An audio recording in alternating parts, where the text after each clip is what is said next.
அன்பான நண்பர்களே வணக்கம். நாம் கேட்டுக்கொண்டிருப்பது காலச்சக்கரம் திரு நரசிம்மா அவர்களின் குபேரவன காவல். வாசிப்பது ஸ்ரீலதா தயாளன்.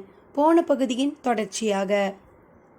குளிர வைத்த குளிகை 1967 சிதம்பரம். மாட்டில்டா பிரமிப்புடன் சிதம்பரம் கோயிலை தன் கேமராவினால் படம் பிடித்து கொண்டிருந்தாள். வாய்க்கு வாய் கோயிலின் கம்பீரத்தை பற்றி அவள் பாராட்டி கொண்டிருக்க அமுதன் அவளுக்கு கோயிலை சுற்றி காட்டிக் கொண்டிருந்தான். மாட், இது என் தாத்தாவோட ஊரு. எங்களுக்கு அரண்மனை போல பூர்வீக வீடு ஒன்று இங்கே இருந்தது, அமுதன் சொன்னான். இப்பவும் இருக்கா? இல்லை, என் பாட்டி அதை வித்துட்டா. But why? உங்கள் இந்தியாவில் ஏன் மூதாதையர்களோட வீட்டை வித்துடுறீங்க? அதை பொக்கிஷமாக பாதுகாக்க வேண்டாமா? மாட் கேட்டாள். இல்லை மாட், என் பாட்டி அந்த வீட்டை விற்றதுக்கு காரணம் இருந்தது. இந்த ஊரில் புருஷா மிருகம்னு ஒரு மிருகத்தால் என் அப்பாவுக்கு ஆபத்து வரும்னு யாரோ ஜோசியர் சொன்னதால தான் வீட்டை வித்துட்டு சென்னைக்கு போயிட்டா. அமுதன் சொன்னதை கேட்டதும் மாட்டில்டாவின் முகம் ஆவலாக மின்னியது. என்ன மிருகம்? புருஷா மிருகம், மனித தலையும் சிங்க உடலும் கொண்ட புராண காலத்து மிருகம். அந்த மிருகத்தோட கார்விங் இருந்தால் எனக்கு காட்டுங்களேன் ப்ரொஃபஸர் ப்ளீஸ், மாட் கேட்டாள். அவளை புருஷா மிருகம் சிற்பங்கள் இருந்த பகுதிக்கு அழைத்துச் சென்றான் அமுதன். ஆச்சரியத்துடன் அந்த சிற்பங்களை படம் பிடித்தாள் மாட்டில்டா. அமுதன் அவளுக்கு புருஷா மிருக கதையை சொல்ல அவள் ஆர்வமுடன் கேட்டாள். உங்கள் கோயில்கள் எல்லாம் ரொம்ப இன்ட்ரெஸ்டிங்காக இருக்குது. பட் எனக்கு ஒரு சந்தேகம். புருஷா மிருகங்கிறது புராண காலத்து மிருகம், எப்படி உங்கள் அப்பாவை குறிவைக்கும்? லாஜிக்கே இல்லையே, மாட் சொன்னாள். உனக்கு எப்படி புரிய வைக்கிறது? எங்கள் நம்பிக்கைப்படி 7 உலகம் இருக்குது. அதில் தேவர்கள், அசுரர்கள், யட்சர்கள், கிண்ணர்கள், நாகர்கள், வித்யாதாரர்கள்னு நிறைய சக்திகள் இருக்குது. கடவுள் தான் சுப்ரீம் சக்தி. அதற்கு அப்புறம்தான் இந்த சக்திகள்.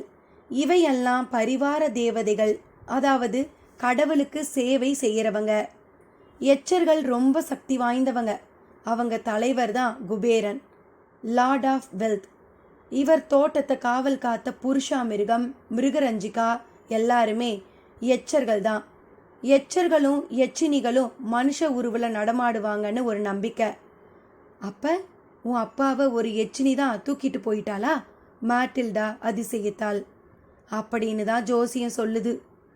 சிறிது நேரம் அமுதனையை யோசனையுடன் பார்த்தாள் Matilda. Amudhan, you are right. மனுஷத்தனமே இல்லாமல் நடந்துக்கிற ரொம்ப பேர் எங்கள் நாட்டிலையும் இருக்காங்க. இப்போ நீங்கள் சொன்னதுக்கப்புறம் தான் புரியுது, இந்த மாதிரி மனுஷத்தனத்துக்கு அப்பாற்பட்ட சக்திகள் தான் மனுஷ உருவத்தில் நடமாடுறாங்களோன்னு தோணுது. நீங்கள் கவலைப்படாதீங்க. அந்த யட்சினியை எதிர்த்து நீங்கள் நடத்த போகிற போராட்டத்தில் நான் உங்களுக்கு பக்க பலமாக இருப்பேன். இருவரும் பேசிக்கொண்டே இருக்க ஒரு பெண் 2 அகல் விளக்குகளை அங்கே வைத்து ஏற்ற மாட்டில்டா அதை மறக்காமல் படம் பிடித்தாள். அந்த பெண் அவ்வாறு விளக்கு ஏற்றுவதை பார்த்து கொண்டிருந்த அமுதனின் சிந்தனையில் ஏதோ மணி அடித்தது. அமுதா, அடுத்த முறை சிதம்பரத்துக்கு வரும்போது இந்த சின்னமஸ்தான் கோயிலுக்கு வா. உன் தாத்தா ஸ்ரீவத்சாங்க கொடுத்த கல்விளக்கோட பாகத்தை திறந்து எண்ணெய் குளிய பாரு. உள்ள பூபதி குளிகம் இருந்தா உன் அப்பாவை நீ சுலபமாக காப்பாத்திடலாம். நம்பாடுவான் குரல் அவன் காதில் ஒலிக்க அமுதன் பரபரப்புடன் எழுந்தான். அடடா, நம்பாடுவான் தாத்தா சொன்னதை எப்படி மறந்து போனேன்? தாத்தாவுக்கு ஒரு வேளை குளிகை கிடைத்திருந்தால் அந்த கல்விளக்கின் எண்ணெய் குழிக்குள் அந்த பூபதி குளிகையை வைத்திருந்தால் போய் பார்த்தால் என்ன? 10 வருட காலமாயிற்றே. தாத்தாவும் இறந்து போய்விட்டார். அந்த சின்னமஸ்தான் கோயில் கல்விளக்கை இன்னும் வைத்திருப்பார்களோ இல்லையோ? போகலாமா வேண்டாமா? போய் பார்த்தால் என்ன? கேமராவை லெதர் பேக்கினுள் வைத்தபடி வந்த மாட்டில்டா அமுதன் தீவிர யோசனையில் இருப்பதை பார்த்தாள். என்ன ப்ரொஃபஸர், ஒரு கிராம கோயிலுக்கு போகணும். நீ வரையா இல்லை ஹோட்டல் ரூமுக்கு போறியா? உனக்கு பசிக்குமே. Y not? எனக்கு பசி இருக்கிறது உண்மைதான். ஆனால் என்னை விட என் கேமராவுக்கு பசி இன்னும் அதிகம். கண் சிமிட்டியபடி மாட்கூற அவளையும் அழைத்து கொண்டு சின்னமஸ்தான் கோயிலுக்கு விரைந்தான். கோயில் அப்படியேதான் இருந்தது. ஆனால் சுற்றி இருந்த வயல்வெளிகளில்தான் கட்டிடங்கள் எழுப்பப்பட்டிருந்தன. மாட்டில்டாவுடன் கோயிலுக்குள் நுழைந்தவன் சந்நிதியின் பின்புறமாக சென்றான். ஸ்ரீவத்சாங்கம் அந்த கோயிலுக்கு அளித்த அந்த கல்விளக்கு அதே கம்பீரத்துடன் நின்றது. உபயம் ஸ்ரீவத்சாங்கம் என்ற பெயர் பலகை மட்டும் காணவில்லை. ஆவலுடன் அந்த விளக்கை பார்த்தபடி நின்றான். ஒரு கணம் சகடவாக்கி நம்பாடுவானை நினைத்தான். என் அப்பா அந்த எச்சினியிடமிருந்து மீண்டும் அம்மாவிடம் சேருவாரா? விளக்கின் எண்ணெய் குழியில் கை வைத்து பார். குளிகம் தட்டுப்பட்டால் உன் அப்பா மீளுவார், இல்லையென்றால் அவர் மீள்வது கடினம். நம்பாடுவான் அவன் காதில் கிசுகிசுப்பது போல் உணர்ந்தான். அமுதனுக்கு உடல் வெளவெளத்து விட்டது. ஒருவேளை அந்த குளிகம் விளக்கில் இல்லையென்றால் இவ்வளவு காலம் நம்பிக்கையுடன் காத்திருந்ததற்கு அர்த்தமில்லாமல் போய்விடுமோ? என்ன செய்வது? மாட்டில்டா மும்முரமாக கோயிலின் முகப்பில் படம் பிடித்து கொண்டிருந்தாள். துணிவை வரவழைத்தவன் அந்த கல்விளக்கின் குமிழை திருகி அதன் மேல்பாகத்தை கலற்ற முயன்றான். வெகு நேர போராட்டத்திற்கு பிறகே அவனால் அதை கலற்ற முடிந்தது. அகலமான எண்ணெய் குழி. எனக்குள் கைவிடு என்று வாய் திறந்து காட்டியது. நடுங்கும் கையை நிதானமாக உள்ளே விட்ட அமுதன் இப்படியும் அப்படியும் துளாவினான். கையில் தூசி ஒட்டிக்கொள்ள இன்னும் ஆழமாக கைவிட்டு துளாவ மெத்தென்று ஒரு பொருள் அவன் விரல்களில் சிக்கியது. அதை வெளியே எடுத்தான். காவி நிறத்தில் ஒரு சிறிய சுருக்குப்பை அழுக்கேறி இருந்தது. அதை பிரித்து உள்ளே பார்த்தான். உள்ளே நம்பாடுவான் வைத்திருந்த அந்த பூபதி குளிகம் இருந்தது. தான் சொன்னபடியே குளிகையை அந்த விளக்கின் எண்ணெய் குழியில் பத்திரப்படுத்தி வைத்திருந்தார் நம்பாடுவான். மனம் குளிர உணர்ச்சி வசப்பட்டவனாக அமுதன் மெய்மறந்து நின்றிருந்தான். ஒரு கணவன் ஒரு துணைவன். 1967 உட்பெக்கர் எஸ்டேட். மிருகாவும் நடராஜ் அங்கிளும் காரில் ஏறி எஸ்டேட்டுக்கு போவதை பால்கனியிலிருந்து பார்த்து கொண்டிருந்தாள் நந்தனா. அம்மா ஏன் சொந்த அண்ணனை அடிமை போல நடத்துகிறா? அவள் ஏன் அப்பாவிடம் அந்யோன்யமாக இல்லை? இந்த வீட்டில் என்னதான் நடக்குது? சிறு வயதிலிருந்தே அவளுக்குள் இந்த கேள்விகள் எதிரொலித்து கொண்டுதான் இருந்தன. ஆனால் 4 வருடத்திய லண்டன் வாசம் இந்த கேள்விகளை சிந்தனையை விட்டு நீக்கிவிட்டன. இப்போது அக்கேள்விகள் மீண்டும் எழ ஆரம்பிக்க அவற்றிற்கு பதில் எங்கே கிடைக்கும் என யோசித்தாள். மனதில் எழும்பிய கேள்வி அணைகளை குளிர்காற்றில் கலந்து மெதுவாக தொலைவில் இருந்த மலை சாரல்களின் மீது மோதி எதிரொலித்திருக்க வேண்டும். காரணம், திடீரென்று கார் ஜன்னல் வழியாக அந்த மலைகளை உறுத்து பார்த்த மிருகா தொடர்ந்து தன் பங்களா பால்கனியில் பொம்மை போல் தெரிந்த நந்தனாவையும் பார்த்தாள். கார் பங்களாவை விட்டு நீங்கி வெளியே மலைப்பாதையில் இறங்கி கண்கள் விட்டு மறைந்ததும் அடுத்த வினாடி தன் அப்பாவின் அறையை நோக்கி விரைந்தாள். சால்வையை போர்த்தியபடி ஜன்னலோர நாட்காரியில் அமர்ந்து பைப் புகைத்து கொண்டிருந்தார் யக்னமூர்த்தி. டாடி. திடுக்கிட்டு திரும்பிய யக்னத்தின் முகத்தில் நந்தனாவை கண்டதும் நிம்மதியோடு வாஞ்சையும் கலந்தது. வாமா, அம்மா கிளம்பி போயாச்சா? தலையாட்டினாள் நந்தனா. சொல்லுமா, லண்டன் வாசம் எப்படி இருந்தது? யக்னம் பைப்பை ஜன்னலோரமாக தட்டி சாம்பலை உதித்தார். அப்பா, நான் வந்து 2 நாள் ஆச்சு. அம்மா எதிரே என்கிட்ட பேசவே மாட்டேங்கிறீங்க. அம்மா கிளம்பின அப்புறமா தான் என்கிட்ட பேசுறீங்க. சொல்லுங்க, இந்த வீட்டில் என்ன நடக்குது? நந்தனா அவரை உற்று பார்த்தாள். என்ன நடக்குது? புரியாதது போல் கேட்டார் யக்னம். நீங்கள் இந்த ரூமை விட்டு வெளியே வர்றதே இல்லை. நடராஜ் அங்கிள் தான் எல்லாத்தையும் கவனிச்சுக்கிறாரு. ஆனால் அவரை கூட அம்மா நாயை விட கேவலமாக நடத்துகிறா. எனக்கு புரியல. இந்த வீட்டில் 2 ஆம்பளைங்க இருக்கீங்க. ஆனால் 2 பேருமே அம்மா கிட்ட அடிமையாக இருக்கீங்க. ஏன் ஏன் அப்படி? மிரண்டு போய் மகளை பார்த்தார் யக்னம். அதெல்லாம் ஒன்றும் இல்லைம்மா, எனக்கு உடம்பு சரியில்லை இல்லை. அம்மா என்னை அக்கறையாக கவனிச்சுக்கிறா. நடராஜ் அங்கிளுக்கு தன் சிஸ்டர் கிட்ட அளவு கடந்த பிரியம். அதனால தான் அவ சொல்கிறதை எல்லாம் கேட்குறாரு.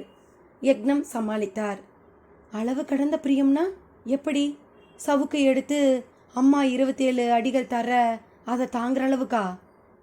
யக்னத்தின் முகம் இருண்டது. ஜன்னல் பக்கம் மலைத்தொடரை பார்ப்பது போல் முகத்தை திருப்பினார். சொல்லுப்பா, அம்மா ஏன் இப்படி நடந்துக்கிறா? சொந்த அண்ணனை ஏன் இப்படி மிருகத்தனமாக நடத்துகிறா? யக்னம் மீண்டும் அவளை நோக்கிய போது அந்த கண்களில் பிரதிபலித்தது பீதியா சோகமா? நந்தனாவுக்கு புரியவில்லை. நந்தனா, நீ நினைக்கிற மாதிரி நடராஜ் அங்கிள் மிருகாவோட சொந்த அண்ணன் கிடையாது. யக்னம் சொல்ல அதிர்ச்சியுடன் தான் உட்கார்ந்து இருந்த பிரம்பு நாட்காலியை தூக்கி கொண்டு போய் அப்பாவிடம் பக்கத்தில் போட்டபடி அதில் அமர்ந்தாள். என்ன சொல்றீங்க அப்பா? நடராஜ் அங்கிள் சொந்த அண்ணன் இல்லையா? அப்ப கசின் பிரதரா? இல்ல என்பது போல் தலையசைத்தார் Yagnam. Then who is he? Nandana திகைத்தாள். மிரட்சியுடன் சுற்றுமுற்றும் பார்த்தார் யக்னம். நந்தனா, நடராஜ் அங்கிளோட நிஜ பெயர் புருஷோத்தமன், தெரியுமா? நடராஜ் அங்கிளுக்கு வேறு பெயர் ஏதோ இருக்கா?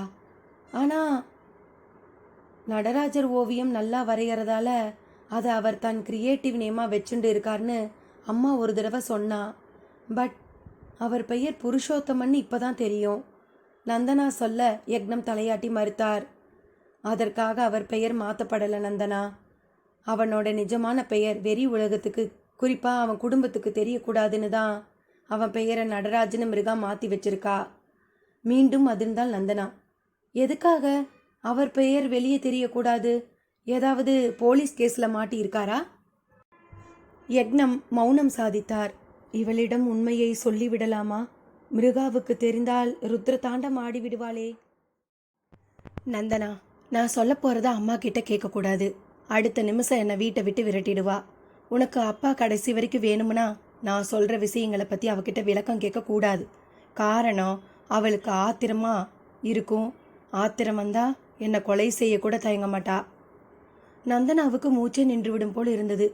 என்னப்பா உளறீங்க? அம்மா ஏன் உங்களை கொலை செய்ய போறா? ஒரு கொலையை செய்தவளுக்கு இன்னொரு கொலை செய்யறதா கஷ்டம்? யக்னம் வேதனையுடன் சொல்ல நந்தனாவுக்கு இதயம் வாய் வழியே வெளியே வந்துவிடும் போல் இருந்தது. அப்பா! நடுங்கும் கையால் யக்னத்தின் கையை பற்றி கொண்டாள். உனக்கு எல்லாத்தையும் சொல்லிட போற என்றபடி நந்தனாவின் பக்கமாக திரும்பி உட்கார்ந்தார் யக்னம்.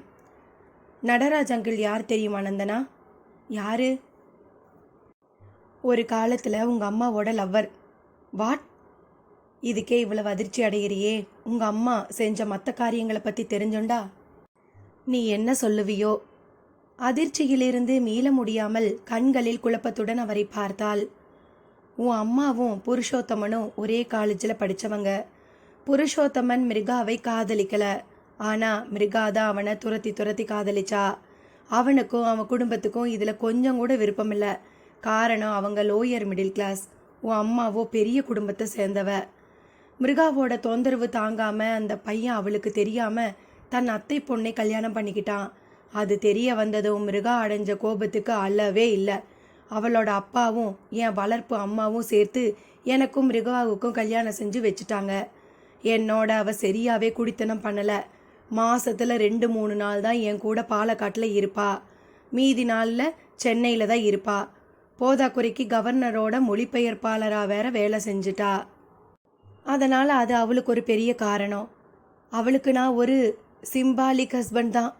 எனக்கு ஒரு வளர்ப்பு அம்மா இருந்தா, பெயர் ஆதிரா அந்தர்ஜனம். என்னை சின்ன வயசுல இருந்து அவ தான் வளர்த்தா. திடீர்னு ஒரு நாள் அவ தன்னோட பூர்வீக புதிகளை தேடி போறேன்னு சொல்லிட்டு காணாமல் போயிட்டா.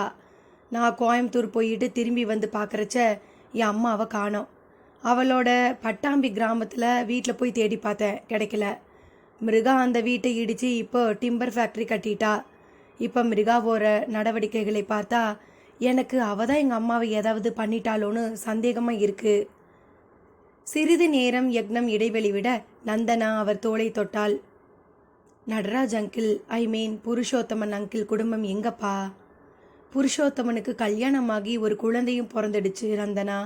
ஆனால் அவளுக்கு என்ன ஆச்சுன்னு இது வரைக்கும் தெரியலை. 1942 ஒரு நாள் திடீர்னு புருஷோத்தமனை அழைச்சிண்டு வந்தா. வேலை இல்லாமல் கஷ்டப்படுறாரு, நம்ம எஸ்டேட்டில் வேலை போட்டு கொடுக்கலாம்னு சொன்னான். நானும் சரின்னு சொன்னேன். 1947 சுதந்திரம் கிடைச்சது. அப்போ ஈஸ்ட் இந்தியா கம்பெனி அதிகாரி ஒருத்தர்கிட்ட குறைஞ்ச விலைக்கு இந்த உட்பெக்கர் எஸ்டேட்டை வாங்கினா மிருகா. வலு கட்டாயமாக நம்ம குடும்பத்தை கோத்தகிரிக்கு மாற்றிட்டா. அதுக்கப்புறம் என் பாலக்காட்டு வீட்டையும் வித்துட்டா.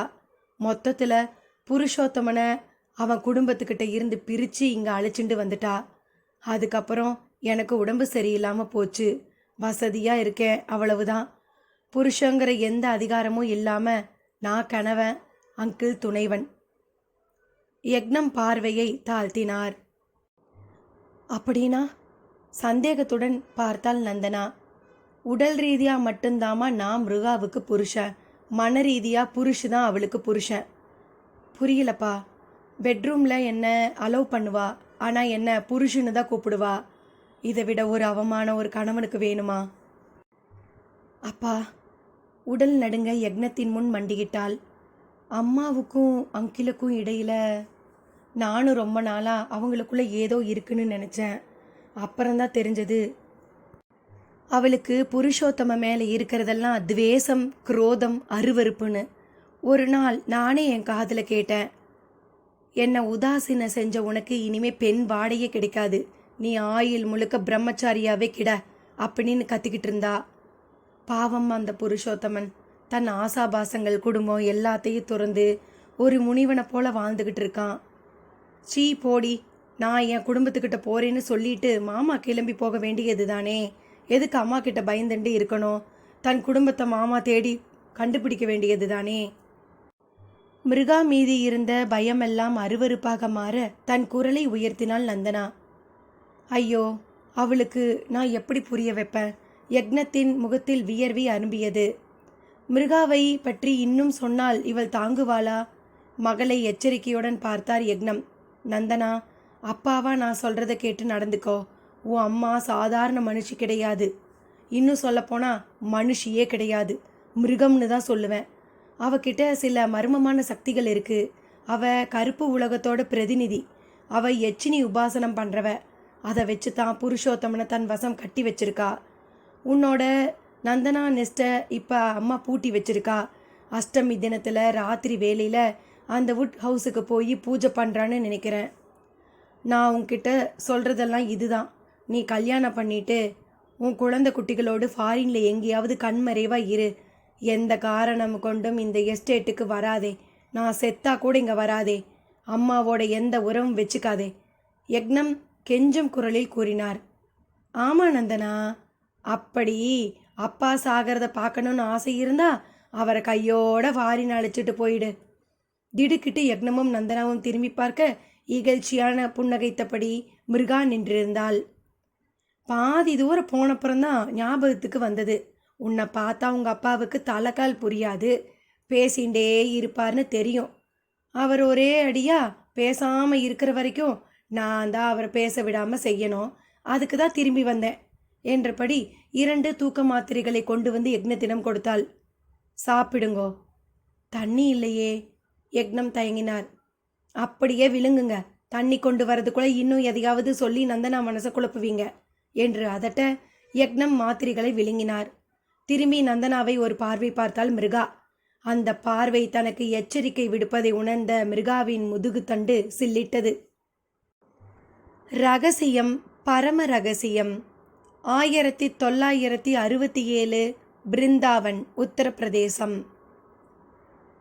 ஹரே ராமா ஹரே ராமா ராம ராமா ஹரே ஹரே, ஹரே கிருஷ்ணா கிருஷ்ண கிருஷ்ணா ஹரே ஹரே.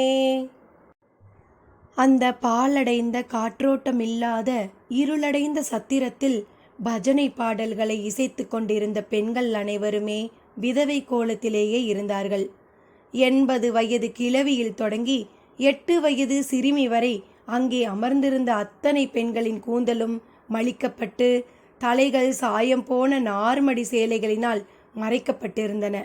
அப்போதுதான் இளமை பருவத்தில் காலடி எடுத்து வைக்கும் குமரிகள், திருமணமாகி சில மாதங்களிலேயே கணவனை இழந்த இளம் விதவைகள், கிழவர்களுக்கு வாக்கப்பட்டு விரட்டப்பட்ட சிறுமிகள் என்று பல வகை பெண்களும் தங்களை மறந்து பஜனை பாடிக்கொண்டிருந்தனர். அவர்களது குரலில் பக்தியை விட சோகம்தான் அதிகம் வெளிப்பட்டது. அந்த சத்திரத்தில் இளம் மற்றும் பருவ அழகுடன் விளங்கிய விதவைகளை குறிவைத்து விஷமிகள் சிலர் சத்திரத்தின் வாசல் திண்ணையிலேயே முகாமிட்டிருந்தனர். பஜனை பாடல் முடிந்ததும் யாராவது விதவைகள் வெளிவந்தால் குறிவைக்கலாம் என்று இழுத்து கொண்டு காத்திருந்தனர். அவர்களின் நோக்கத்தை புரிந்து கொண்டு தன் கடும் பார்வையால் அவர்களை எச்சரித்து கொண்டிருந்தால் 60 வயது நூப்பூர் தீதி. என் பொறுப்பில் இருக்கும் பெண்களின் மீது கை வைத்தால் தெரியும் சேதி என்று பார்வையாலேயே அவர்களை அச்சுறுத்த வட்டமிட்டு கொண்டிருந்த வள்ளூர்கள் கொஞ்சம் பின்வாங்கின. பஜனை தொடர்ந்து நடந்து கொண்டிருக்க அமுதனும் மாட்டில்டாவும் சத்திரம் இருந்த அந்த குறுகலான சந்திற்குள் கேமராவுடன் நுழைந்தனர். சத்திரத்தை நெருங்கியவர்கள் பஜனை பாடல் முடியும் வரை காத்திருந்தனர். பாடல் முடிந்ததும் அமுதன் மெதுவாக உள்ளே நுழைய முற்பட்டான். மாதாஜி, நான் மദ്രാஸ்லேருந்து வரேன். இவ லண்டன்லேருந்து வரா. இந்தியாவை பற்றி டாக்குமெண்ட்ரி படம் எடுக்கிறா.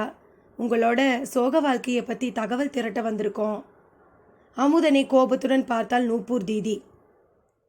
பாகர் நிக்கல். இந்தியில் கிளவி திட்ட படியிறங்கி தெருவில் நின்றான் அமுதன். இப்ப சொல்லு, என்ன வேணும் உனக்கு? கண்களை உருட்டினாள் நூப்பூர். நான் மദ്രാஸ்லேருந்து வரேன். என் பெயர் அமுதன். இவ பெயர் மட்டில்டா, என்னோட மாணவி. உங்க வாழ்க்கையை பற்றி படம் எடுக்க வந்திருக்கா. பணிவுடன் அமுதன் சொன்னான். எங்க வாழ்க்கையில படம் பிடிக்க என்ன இருக்கு? இருவரையும் நூப்பூர் சந்தேகத்துடன் பார்த்தாள். மாதாஜி, பெண்களை தெய்வமா மதிக்கிற நாட்டில் அவங்க எப்படி நடத்தப்படுறாங்கன்னு உலக நாடுகள் தெரிஞ்சுக்க வேண்டாமா? நம்ம நாட்டிலேயே ரொம்ப பேருக்கு உங்கள் கஷ்டங்கள் தெரியறதில்லையே. அமுதன் சொல்ல கிழவியின் முகத்தில் கடுமை குறைந்தது. எங்க கஷ்டங்கள் எங்களோட என்றவள் மாட்டில்டாவை உறுத்து பார்த்தாள். படம் பிடிக்க உதவினா நீ எங்களுக்கு என்ன தருவ? நூப்பூர் கேட்டாள். இந்தியில் நூப்பூர் பேசியது புரியாமல் மலங்க மலங்க விழித்தாள் மாட்டில்டா. அமுதன் பர்ஸை திறந்து 200 ரூபாய் நோட்டுகளை எடுத்து நூப்பூரிடம் நீட்ட அவள் கண்கள் விரிந்தன. அந்தர் ஆவோ பேட்டி என்று மாட்டில்டாவை உள்ளே அழைத்தவள் அமுதனை கனிவுடன் பார்த்தாள். தம்பி, மன்னிச்சுக்கோப்பா. உன்னை உள்ளே வான்னு சொல்ல ஆசைதான். ஆனால் வெளியில் நாக்க தொங்க போட்டுக்கிட்டு காத்திருக்கிற நாய்ங்க எங்களை தப்பாக நினைக்கும். அவனை மட்டும் உள்ள அனுமதிச்சியேன்னு கூசாமல் கேட்கும். அதனால் நீ ஆத்தங்கரையோர காத்துக்கிட்டுரு. உன் சிநேகிதி படம் பிடிச்சிட்டு அங்கே வருவா. நூப்பூர் சொல்ல, அச்சா மாதாஜி என்று அமுதன் அகன்றான். தாரகேஸ்வரி என்னும் இளம் விதவை தனக்கு தெரிந்த அரைகுறை ஆங்கிலத்தின் உதவியோடு மாட்டில்டாவுக்கு நூப்பூருக்கும் இடையே மொழிபெயர்க்க உதவினாள். சத்திரத்தின் பாலடைந்த பகுதிகளை, கிழிந்த சேலையுடன் ஜபம் செய்து கொண்டிருந்த கிழவிகளை, ஆற்றங்கரையிலிருந்து தண்ணீர் கொண்டு வந்த விதவைகளை என்று தன் கேமராவினால் படம் பிடித்தாள் மாட்.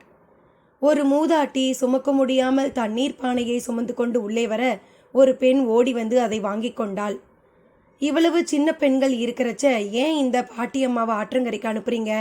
மாட்டில்டா வியர்ப்புடன் கேட்டாள். பாட்டி அம்மாவா இருக்கிறதுனால அவ பத்திரமா திரும்பி வந்தா. சின்ன பொண்ணு தண்ணி எடுக்க போனா அவ திரும்ப மாட்டா. சத்திரத்தை சேர்ந்த 2-3 சின்ன பெண்ணுங்க தண்ணி எடுத்து வர போனவங்க இன்னும் திரும்பல. நூப்பூர் தீதி சொல்ல மாட்டில்டா திகைத்தாள். உங்களுக்கு பாதுகாப்பே கிடையாதா? பாதுகாப்பா? காஞ்சனமாலா என்ற பெண் சிரித்தாள். பாதுகாப்பு தர வேண்டிய எங்கள் அப்பா, அண்ணா, தம்பிகளே எங்களை இங்கே கொண்டு வந்து விட்டுட்டு திரும்பி பார்க்காம இருக்காங்க. தெருவில் போகிறவங்க எங்கள் பாதுகாப்பை பற்றி கவலைப்பட போகிறாங்களா என்ன? இங்கே எல்லாருமே விதவைங்களா? எல்லாரும் விதவைங்கள் கிடையாது. அதோ இலை தேய்க்கிறாளே, அவள் பெயர் கீதாஞ்சலி. அவள் புருஷனே அவளை இங்கே கொண்டு வந்து விட்டுட்டான். நிறைய வரதட்சணையோடு அவனுக்கு பெரிய இடத்து பொண்ணு கிடைச்சிடுச்சு. அதோ அங்கே ஒரு சின்ன பொண்ணு பெருக்கிட்டு இருக்காளே, அவளோட பெயர் ரேஷ்மா. 70 வயசுக்காரனுக்கு அவளோட அப்பனே பணத்துக்காக கல்யாணம் பண்ணி வச்சான். கல்யாணமான 2 மாசமே கிழவன் பரலோகம் போயிட்டான். இவ வேற நாதி இல்லாமல் இங்கே வந்துட்டா. ஹரே சாந்தினி, ஆவோ இதர் கிழவை கூப்பிட ஒரு 9 வயது சிறுமி அங்கே ஓடி வந்தாள். பேட்டி, எங்கள் எல்லாருடைய கதையை விட இவ கதை பெரிய சோகம். இவளுக்கு கீழே 4 தங்கைங்க. இவ மூத்த பொண்ணு. இவ வயசுக்கே இன்னும் வரவே இல்லைப்பா. ஆனால் இவளை போய் விதவின்னு சொல்லி இங்கே விட்டுட்டு போயிட்டாங்க. காரணம் வறுமை. ஒவ்வொரு பெண்ணை பற்றியும் நூப்பூர் கதை சொல்ல ஒன்று விடாமல் தன் கேமராவில் பதிவு செய்து கொண்டாள் மாட்டில்டா. தனக்கு வேண்டிய அளவுக்கு அந்த சத்திரத்தில் நிலவிய சோக நிகழ்வுகளை படம் பிடித்து முடித்தவள் கேமராவை ஆஃப் செய்துவிட்டு நூப்பூரை நோக்கி கைகூப்பினாள். ரொம்ப தேங்க்ஸ் ஆண்டி, நமஸ்தே என்று மாட்டில்டா புறப்பட ஆயத்தமானாள். கொஞ்சம் இரம்மா, நாங்கள் தினம் என்ன சாப்பிட்றோம்னு நீ தெரிஞ்சுக்க வேண்டாமா? அதையும் படம் பிடி என்ற நூப்பூர் உள்புறம் திரும்பி, ஜோதி பெகன் என்று கூக்குரலிட்டாள். தட்டு நிறைய ரொட்டிகளுடன் ஒரு கிண்ணத்தில் சிறிது வெள்ளத்துடனும் அங்கே ஒரு பெண் தோன்றினாள். எல்லோருக்கும் ரொட்டி கொடுக்கறதுக்கு முன்னாடி நம்ம விருந்தாளிக்கு ரொட்டி கொடு ஜோதி, நூப்பூர் உத்தரவிட, அந்த பெண் ஒரு சிறு இலை விடலையில் 2 ரொட்டிகளை வைத்து அதன் மத்தியில் வெள்ளத்தை வைத்தாள். தன்னை சிநேகத்துடன் பார்த்து சிரித்த அந்த பெண்ணை நோக்கிய மாட்டில்டாவின் புன்னகை அப்படியே உறைந்து நின்றது. இந்த முகம், இதே முகம், என் தாத்தா சீமரின் சுயசரிதியில் வெக்கத்துடன் சிரித்தபடி நின்ற அந்த ஜோத்சனாவின் முகம்தான்.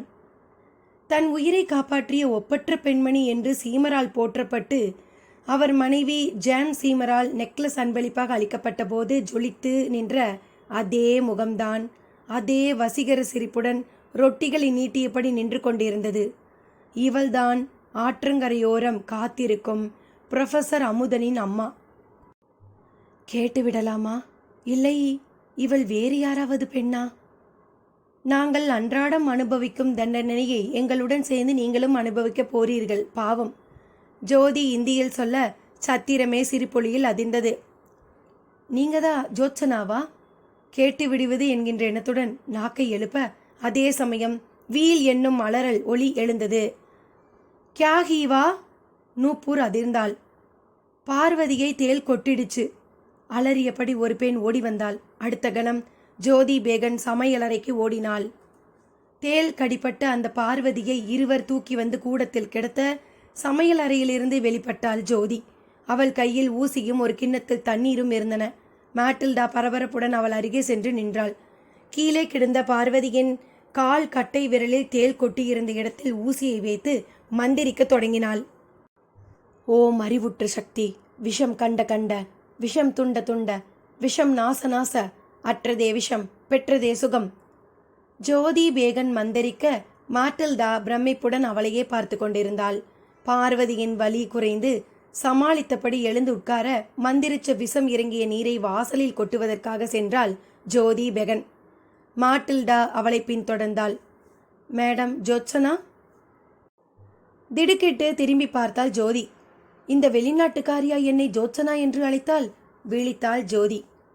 நீங்க தானே ஜோத்சனா, ஆறாவமுதனின் அம்மா? மேட் மீண்டும் கேட்க கலவரத்துடன் அவளை பார்த்தாள் ஜோதி.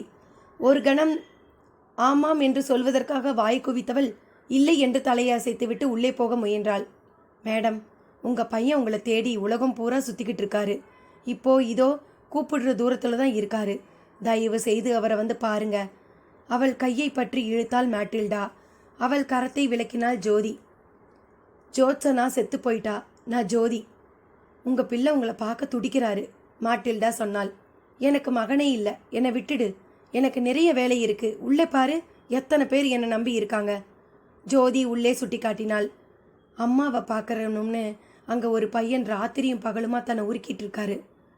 நான் ஒரு உத்தமமான தாய் இல்லைன்னு பெயர் வாங்கினவ. தன் அம்மா ஒரு உத்தமின்னு உலகத்துக்கு நிரூபிச்சிட்டாரு உங்கள் பையன். அந்த ஒரு காரியத்திற்கு நன்றி உணர்ச்சியோடு நீங்கள் உங்கள் பிள்ளையை பார்க்க ஓடி வரணும், மாட்டில்டா சொன்னாள். மாட்டில்டாவை விசித்திரமாக பார்த்தாள் ஜோதி. என்னம்மா சொல்கிற? நான் யார் தெரியுமா? நீங்கள் பாம்பு விஷத்தை இறக்கி உயிரை காப்பாற்றின சீமரோட பேத்தி. என் தாத்தாவோட வாழ்க்கை சரிதத்தில் தன் உயிரை காப்பாற்றின உங்களை பற்றி பாராட்டி எழுதியிருக்காரு. அதை படித்த உங்கள் பிள்ளை அந்த புத்தகத்தையே ஆதாரமாக வச்சு ட்ரிப்ளிகனில் இருக்கிற உங்கள் குடும்பத்துக்கு உண்மையை புரிய வச்சுட்டாரு அமுதன். ஜோத்சனா உடைந்து போனாள். கண்களில் கண்ணீர் வழிய மாட்டில்டாவின் கையை இறுக பற்றினாள். நிச்சயமாவா? உன் தாத்தா உண்மையை எழுதியிருக்காரா? அவருக்கு கோடி புண்ணியம். தன் பையில் இருந்த சீமரின் புகைப்படத்தை பிரித்து அதில் அவர் தாத்தா எழுதியிருந்த குறிப்புகளை படித்து காட்டினாள். ஜோத்சனாவின் புகைப்படங்களையும் காட்டினாள். கண்ணீர் கண்களை மறைக்க அவள் நீட்டிய பக்கத்தை தன் கைகளால் தடவி கொண்டிருந்தாள் ஜோத்சனா. அவள் வாழ்க்கை முடிந்துவிட்டது என்று தனக்குள்ளேயே மங்களம் பாடியிருந்தாள். திடீரென்று இதோ சூரியோதயமாக வெளிச்சம் தோன்றுகிறது. மாட்டில்டாவை உணர்ச்சியுடன் அணைத்து கொண்டாள். என் மகன் என்னை தேடுறான்னு சொன்னதுக்காக உன்னை நான் கட்டிக்கல. நான் உத்தமிங்கிறத என் பிள்ளை தெரிஞ்சுண்டான்னு சொன்ன பாரு, அதுக்கு தான் என் நன்றி. உணர்ச்சி பெருக்குடன் மாட்டில்டா நெற்றியில் முத்தமிட்டாள் ஜோத்சனா. இன்னும் ஏன் இங்கே நிற்கிறீங்க? வாங்க என்னோட என்றபடி ஜோத்சனாவை இழுத்து கொண்டு மற்றொரு கையில் தன் கேமரா பையுடன் ஆற்றங்கரைக்கு விரைந்தாள் மாட்டில்டா. அமுதன் மறைந்து கொண்டிருந்த சூரியனை பார்த்தபடி நின்றிருந்தான். சில பிராமணர்கள் ஆற்றில் நின்றபடி சந்தியாவதனம் செய்து கொண்டிருந்தனர். அமுதனும் ஆற்றில் இறங்கி முழங்கால் வரை நீரில் மறைய நின்று கொண்டிருந்தான். தன் பேண்ட் நனைவதை அவன் பொருட்படுத்தவில்லை. 108 முறை காயத்ரி மந்திரத்தை ஜபித்தவன் சூரியனை நோக்கினான். சூரியனே, ஜோத்சனாங்கிற உன் ஒளியத்தான் பெயரா வச்சுருக்கா என் அம்மா. அவ எங்க இருக்காளோ தெரியாது. எப்படியாவது அவளை என்கிட்ட கொண்டு வந்து சேர்த்துடு. நாளைக்கு நீ உதிக்கிறச்ச என் மனசுல சந்தோஷம் நிறைஞ்சி இருக்கணும். பக்தியுடன் வேண்டினான். மனம் சற்று லேசாக ஆற்றை விட்டு கரையேறினான். 2 படிகளை கடந்து அடுத்த படியில் கால் வைத்தவன் தற்செயலாக நிமிர்ந்தான். மேல் படியில் மாட்டில்டா இவனை சிரிப்புடன் பார்த்து கொண்டிருந்தாள். அவள் கையை பற்றியபடி நின்றிருந்தாள் ஒரு பெண். அவள் முகத்தை பார்த்தான். பள்ளியிலிருந்து வந்ததும் அம்மாவை தேடி வாசலுக்கும் புலக்கடைக்குமாக குழந்தையாக அல்லாடினானே அமுதன். அப்போது அவனிடம் கிளம்பிய அதே கேவல் ஒன்று 4 நூற்றாண்டுகள் கழிந்து இப்போது துக்க அலையாக அவனிடம் இருந்து வெளிப்பட்டது. அம்மா! படிகளில் தாவி ஏறினான் அமுதன். அவன் பள்ளிக்கு கிளம்பிய போது வழி அனுப்பிய அதே முகம் நினைவுக்கு வர அமுதன் அந்த நாளுக்கு சென்று விட்டான். அம்மா, நான் ஸ்கூலிலிருந்து வந்துட்டேம்மா. தன் காலடியில் விழுந்த அமுதனை வாரி அணைத்தாள் ஜோத்சனா. தெரியும்டா, உனக்கு ரொட்டி பண்ணி வச்சிருக்கேன். தானும் அந்த நாளுக்கே பயணித்தாள் ஜோத்சனா. இவ்வளவு நாள் எங்கம்மா போயிருந்த? சுபத்ரா டீச்சர் ஆத்துக்கு போயிருந்த. அவளோட பேசிகிட்டே இருந்துட்டேனா இப்போதான் உன் ஞாபகம் வந்தது. நீ ஸ்கூலிலிருந்து பசியோடு வருவியேன்னு பதறி போய் ஓடி வரேண்டா. அமுதா, நீ எவ்வளவு பெரியவனா வளர்ந்துட்ட. ஜோத்சனா அவன் தலையை கோதி விட்டாள். அப்பா தான் என்னை விட்டுட்டு போயிட்டார்னா நீயும் ஏம்மா என்னை விட்டுட்டு போனே? ஏக்கத்துடன் அமுதன் கேட்டான். இல்லடா, நான் உன் கூட இருந்தா உன் எதிர்காலம் பாதிக்கும்னு தோணிடுத்து. அதுதான் கிளம்பிட்டேன். சரி, இனிமே உன்னை விட்டுட்டு ஒரு கணம் கூட இருக்க போறதில்ல. கிளம்பு. அமுதன் அழைத்தான். அவன் சொன்னதும் தான் தன் நிலை புரிந்தது ஜோத்சனாவுக்கு. இவளை நம்பி அந்த கோகுல சத்திரத்தில் நிறைய ஜீவன்கள் காத்திருக்கிறதே. அவர்களுக்கு யார் ரொட்டி செய்து தருவார்கள்? அவர்களுக்கு யார் பாம்பு கடி தேள் கடிக்கு மந்திரித்து வைத்தியம் பார்ப்பார்கள்? அதே சமயம் இவ்வளவு வருஷங்களாக பிரிந்திருந்த மகன் இதோ இவளை அழைக்கிறான். யாருக்காக இவள் இன்னும் உயிரை கையில் பிடித்து வைத்து கொண்டிருந்தாலோ அவனே இவளை தேடிக்கொண்டு வந்து விட்டான். என்ன செய்வது? தயக்கத்துடன் அமுதனை பார்த்தாள். அமுதா, இனிமே நான் உன்னோட வந்து என்ன செய்ய போறேன்? இனிமே நான் உத்தமின்னு யாருக்கு நிரூபிக்கணும்? போதுண்டா, நான் கோகுல சத்திரத்திலேயே அவளுக்கு ஒத்தாசை பண்ணிட்டு இருந்துடுறேன். நீ யாரையாவது கல்யாணம் பண்ணிட்டு சௌக்கியமா இரு. எப்போவாவது என்னை வந்து பார்க்கணுன்னா பாரு. இங்கே வாயேன். இனிமே நான் அங்கே எதுக்கு எல்லோருக்கும் பாரமா? ஜோத்சனா சொன்னாள். ஏன், ஆபத்தில் இருக்கிற உன் புருஷனை அந்த எச்சினிக்கிட்ட இருந்து காப்பாற்ற வேண்டாமா? அது உன் கடமை இல்லையா? தீயை மிதித்தவள் போல் துடித்து போனாள் ஜோத்சனா. அப்பாவை பார்த்தியா? உன்னையே இப்போத்தான் கண்டுபிடிச்சேன். இனிமேத்தான் அப்பாவை தேடணும். அதுக்கு உன் உதவி தேவை. அப்பாவை எப்படியாவது அந்த எச்சினிக்கிட்ட இருந்து காப்பாற்றணும். அமுதன் சொல்ல அடுத்த நொடியே புருஷோத்தமனை பார்க்க வேண்டும் என்கின்ற ஆவல் அவளுக்குள் எழுந்தது. கொஞ்சம் இருடா அமுதா, சத்திரத்துக்கு போய் அவகிட்ட போயிட்டு வரேன்னு சொல்லணும். என் மேலே உயிரே வச்சிருக்கா. கண்களில் நீர் பொங்க சத்திரத்தை நோக்கி சென்ற அம்மாவை கனிவுடன் பார்த்தான். என் அம்மா எனக்கு கிடைத்து விட்டாள். சற்று முன் சூரியனை வேண்டிக் கொண்டதன் பலனா? திரும்பி வானத்தை பார்க்க செந்நிற பந்தின் கடைசி பாகம் ஆற்றின் பின்னே இறங்கி செல்வதை கண்டான். உன் அம்மாவை கொண்டு வந்து சேர்த்துட்டேன் என்கின்ற மன நிறைவோடு சூரியன் அடிவானில் மறைந்து போனான்.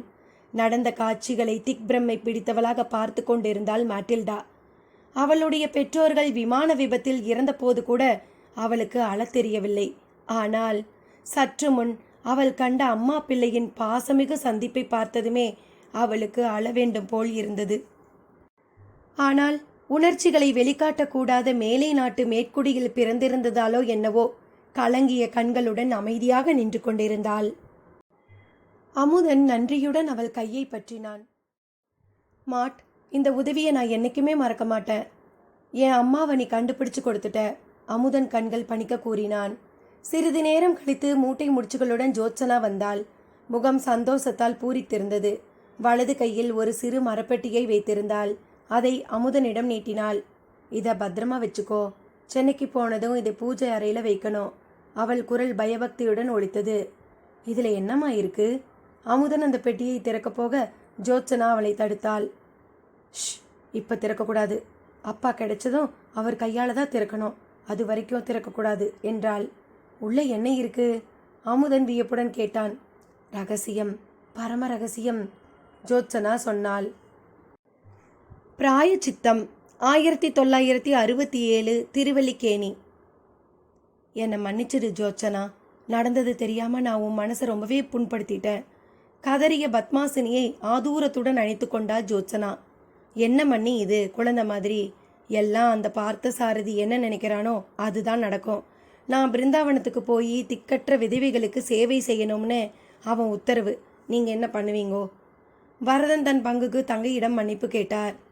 அண்ணனா லட்சணமா உன்னை தாங்காம நட்டாத்துல விட்டுட்டேனடி ஜோத்சனா, எனக்கு மன்னிப்பு கிடையாது.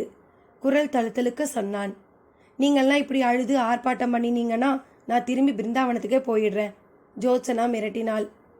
மேட்டில்டா அமுதனை தன் தாயுடன் விட்டுவிட்டு ஹோட்டல் ரூமுக்கு போய்விட அமுதன் ஜோத்சனாவுடன் மொட்டை மாடியில் பேசிக்கொண்டிருந்தான். ஏமா, பிரச்சனையை கண்டு இப்படித்தான் ஓடுவாளா? நடந்தது இதுதான்னு புரிய வச்சு அப்பாவும் உன் சேலத்தலைப்பில் முடிஞ்சுக்க வேண்டாமா? எரிச்சலுடன் கேட்டான் அமுதன். பேசுறது சுலபம்டா அமுதா. ஆனா உங்க அப்பா என்ன கல்யாணம் பண்ணிக்கிறச்சேயே அந்த மிருகாவோட தாக்கத்துல தான் இருந்தாரு. அவளுக்கு பயந்து தான் என்ன கல்யாணம் பண்ணிண்டார். ஆனா கொஞ்சம் கொஞ்சமா அவ வசத்துல போயிட்டு இருந்தார். திடீர்னு ஒரு நாள் பாதி ராத்திரியில மிருகா கூப்பிடுறான்னு எழுந்து ஓட ஆரம்பிச்சார். நான் அவரை படுக்க வச்சு கதவை பூட்டிடுவேன். உன் மனஜா பாட்டியையும் பயமுறுத்தி தான் சாகடிச்சிருக்கா அந்த எச்சினி. அவளை எதிர்த்து என் ஒருத்தியால் என்ன செய்ய முடியும் சொல்லு? ஜோத்சனா சோகத்துடன் கேட்டாள்.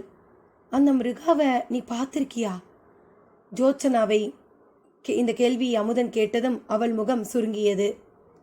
அவ என் கண்ணில் பட்ட அன்னைக்கு தாண்டா உன் அப்பா முழுசா என்னை விட்டு பிரிஞ்சு போனாரு.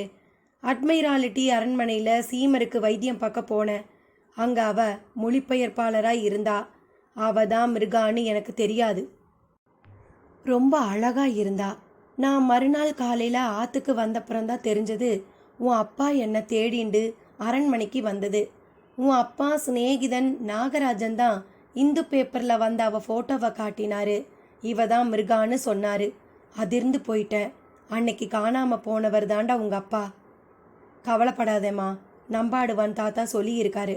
நான் அவரை நிச்சயம் கண்டுபிடிச்சு அந்த மிருகா கிட்ட இருந்து காப்பாற்றுவேன்.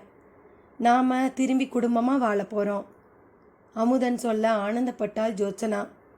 அது போதும்டா எனக்கு. எப்படியாவது அப்பாவை கண்டுபிடிச்சு என்கிட்ட சேர்த்துடு. அவர் இனிமே பத்திரமா பார்த்துக்கிறேன், ஜோத்சனா சொன்னாள். அவர்கள் பேசிக்கொண்டே இருக்க திடீரென்று வரதனும் பத்மாசினியும் மொட்டை மாடிக்கு வந்தனர். என்ன, அம்மாவும் பிள்ளையும் பேசியாச்சா? கொஞ்சம் நாங்கள் வந்து பேசலாமா? கேலி செய்தபடி வரதன் வந்தார். விஷயத்துக்கு வாங்கோ, பத்மாசினி சமிக்ஞை தர வரதன் தன் தங்கையை பார்த்தார். ஜோத்சனா, நீ திரும்பி வந்ததில் எனக்கு பாதி சந்தோஷம் கிடைச்சிடுச்சு. இப்போ நான் பேச போகிற விஷயம் எனக்கு மீதி சந்தோஷத்தை தரப்போகிறது. நானும் பத்மாசினியும் உனக்கு செஞ்ச அபவாதத்துக்கு பரிகாரமாக இதை செய்யணும்னு நினைக்கிறோம். விஷயம் இதுதான். சௌமித்ரிய அமுதனுக்கு கல்யாணம் பண்ணி தரலாம்னு பத்மாசினி சொல்கிறா. நீ என்ன நினைக்கிற? அமுதன் அதிர்ந்தான். என்ன மாமா, சௌமித்ரி சின்ன பொண்ணு. 10 வயசு வித்தியாசம்னு பார்க்காதே அமுதா. உறவு விட்டு போகக்கூடாது. சௌமிக்கும் இஷ்டம்தான், மாமி சொன்னாள். அமுதன் தாயை பார்த்தான். உன் இஷ்டம் அமுதா. நான் உங்கள் அப்பாவோட அத்தை பொண்ணு தான். இப்போ நீ உன் மாமா பொண்ணை பண்ணிக்கிறதுல தப்பில்லை. அம்மா, லண்டனில் நான் ஒரு பொண்ணை பார்த்தேன். ஐயர் பொண்ணுன்னு நினைக்கிறேன். அவள் பெயர் நந்தனா. எனக்கு அவளை பிடிச்சிருக்கு. அவளை கல்யாணம் பண்ணிக்கணும்னு ஆசைப்படுறேன். ஒரு நிமிடம்தான். பெரியவர்கள் அனைவரும் அவனை ஏமாற்றுடன் பார்த்தார்கள். வரதன் தான் முதலில் சுதாரித்து பேசினார். அமுதா, உன் படிப்பு, உன் தேவைகள் எதையுமே உன் அம்மாவோ நானோ கவனிக்கல. நீயா எதையோ படித்த, பெரிய அளவில் உன் சொந்த முயற்சியில் வந்திருக்க. இப்போ நாங்கள் சொல்கிறபடி தான் நீ கல்யாணம் பண்ணிக்கணும்னு கட்டாயப்படுத்துறது நியாயமே கிடையாது. உன் வளர்ச்சியை நீ பார்த்துட்ட மாதிரி உன் கல்யாணத்தை பற்றி முடிவு எடுக்கிற முழு உரிமையும் உனக்கு உண்டு. அந்த பொண்ணோட அட்ரஸை கொடு, ஆத்து பெரியவா கிட்ட பேசுகிறேன். மாமா சொல்ல அவரை கையமர்த்தினான். தேங்க்ஸ் மாமா, இப்போ வேணாம். முதல்ல என் அப்பாவை கண்டுபிடிச்சு அவர் அம்மா கிட்ட நல்லபடியாக சேர்த்துட போகிறேன். அதுக்கப்புறம்தான் எனக்கு கல்யாணம் என்றான் அமுதன். ஊட்டி ரோஸ், 1967, வுட்பெக்கர் எஸ்டேட். கோவை ரயில் நிலையம். நந்தனாவின் அழைப்பை ஏற்று மாட்டில்டாவும் அமுதனும் ஊட்டிக்கு கிளம்பியிருந்தனர். கோவை ரயில் நிலையத்திற்கே தங்கள் காரை அனுப்பியிருந்தாள் நந்தனா. டிரைவர் சவுண்டப்பன் இருவரையும் லக்கேஜையும் காரில் வண்டியில் ஏற்றியவுடன் கதவை இவர்களுக்காக திறந்து வைத்து நிற்க வண்டியினுள் இருவரும் ஏறினர். மலைகளின் அரசி உங்களை வரவேற்கிறாள் என்கின்ற பலகை அவர்கள் கவனத்தை கவர கார் மலை சரிவில் ஏறத் தொடங்கியது. Wow, it's awesome.